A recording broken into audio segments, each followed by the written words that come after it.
Hey neighbors, Wiggy time on the fly here.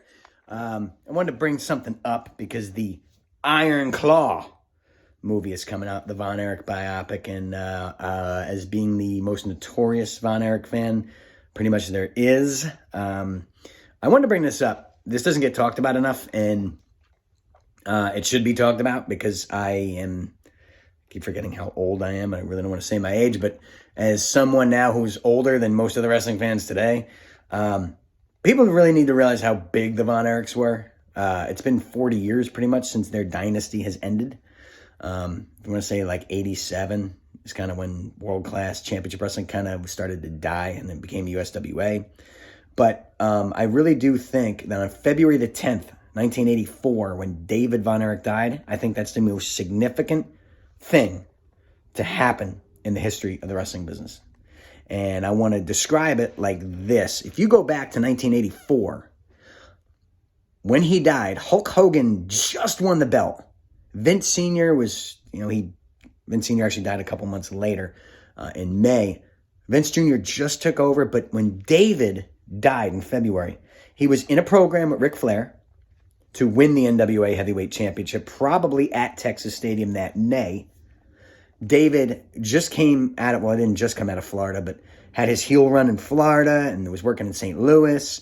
And World Class was on fire. He came back as a babyface, and that Kerry, Kevin, and David against the three Freebirds, literally, you put that up there with Austin McMahon and Flair Steamboat and Taker Kane and Hogan Andre. Any feud in the history of the industry you want to put up there, you got to put Von Erich's Freebirds right there with it. And as far as baby faces go, Hogan, Austin, Rock are the three big megastars you hear about forever. Well, you got to put the Von Erichs up there. I know I'm a homer about it, but if you go back and look at that time, when David dies in February, Kevin, Kerry, Mike was brand new, basically. Mike was only 3 or 4 months in. But Kevin and Kerry didn't have the same pizzazz, charisma that David did. David was a better promo and a better overall worker. He didn't look like Kerry. Nobody looked like Kerry. And Kevin, as an athlete, was just stupid. I mean, maybe Jimmy Snuka, maybe Mr. Perfect, AJ Styles. But you go in the history of pro wrestling, of true, pure athletes. I know I'm missing a bunch. Barry Windham is up there as well. There's so many. But Kevin Von Erich is up there too. But go back to February in 84, and for you wrestling historians, I really want to hear what you guys say in the comments, if you agree with this or not. I know a lot of people will say, WCW and ECW dying in 2001, or Hulk Hogan winning the belt, which ironically happened 3 weeks before David died. 2 weeks before David died. But if you go back to that time, like Hogan just won the belt. WWF really didn't take off yet. David wins the belt from Flair because he's in that program with Flair when he died in February. They were going back and forth. Flair just had the 10-minute match with Mike Von Erich. And David's promos were really getting good. And it looked like David versus Ric Flair was going to be Texas Stadium's main event at that Parade of Champions show in May. David wins that belt. Maybe David and Ric Flair trade it back and forth. And I'm not saying, the butterfly effect, who knows what happens if David lives. But, David living, does that, if David goes on and lives on, does Mike really have to put the pedal to the metal and wrestle? Maybe he never goes to Israel, never injures his shoulder, gets that staph infection, toxic shock, which ultimately led to his death, which led to the depression of Chris, and Chris dying, and then Kerry killing himself.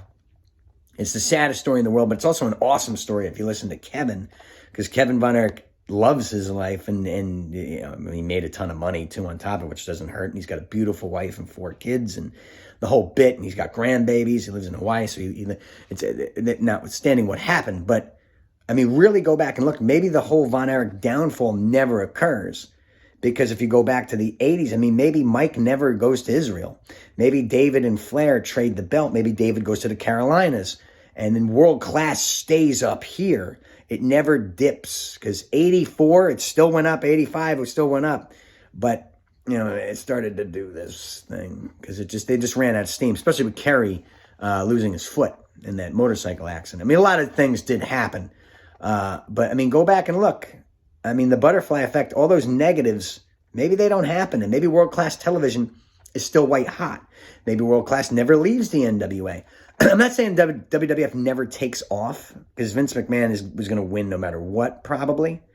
But World Class would probably they might still be in existence today. Who knows? I mean, you really don't know. That really could have happened. So go back. I really do hope you all go watch this Iron Claw movie. No, I'm not going to make any money if you go and see it, but I'm just a Von Erich super fan, and I see MJF. MJF's not going to remember his buddy Ralph Hansen, but MJF, if you're out there, that's cool that you got to be in it.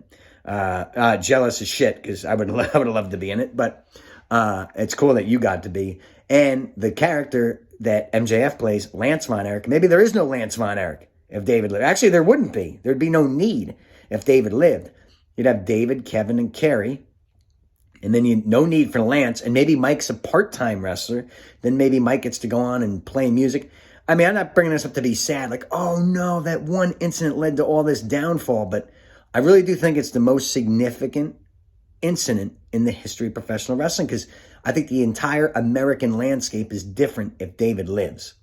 So with that said, I'd love to hear what everybody thinks in the comments. If you care, say something, but as a super world-class championship wrestling fan, yeah, even if Brian Adidas, Brian Adidas was, I mean, I'm picking on him, but no, I loved everything about World Class, and I still watch it to this day on repeat.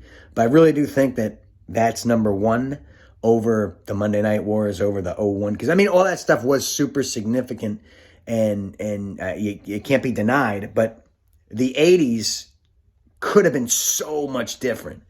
You know, I mean, Flair still would have been Flair. The belt still would have been traded with others. But I really do think David, his loss kind of set the stage for Vince to just dominate. Like, NWA didn't have, I mean, there was no Sting yet. Magnum TA wasn't there yet. I mean, his tragedy too. That's another huge significant thing. But, I mean, Dusty's not as big of a star. I mean, I'm trying to think in the 80s then, Mid-South was hot. And AWA was still running, and WWF would have figured it out. But if the three Von Erichs are in the entire decade of the 80s, I mean, the sky's the limit as far as I'm concerned.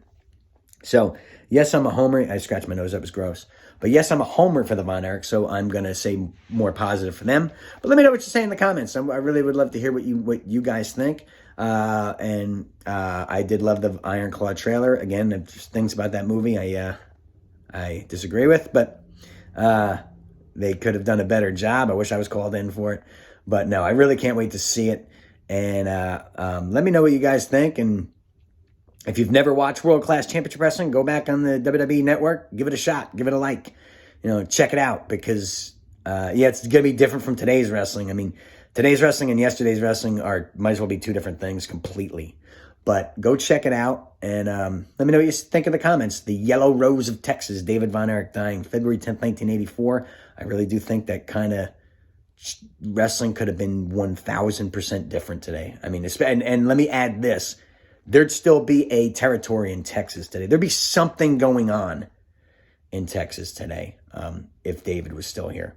So that's my opinion. It's my thoughts, and I'd love to know what you guys think, and keep watching wrestling and keep loving it. And, wrestling, I have my own positives and negatives with the wrestling world, with the wrestling industry, but I'll never not love it. So let me know what you guys think, and I'd love to hear your thoughts. And everyone have an amazing weekend. And King Candido. Always remember Chris Candido. Chris, we love you. So thank y'all, and thanks for watching if you stayed this whole 9 minutes. And have a great weekend. Talk soon. Deuces. Sign it off.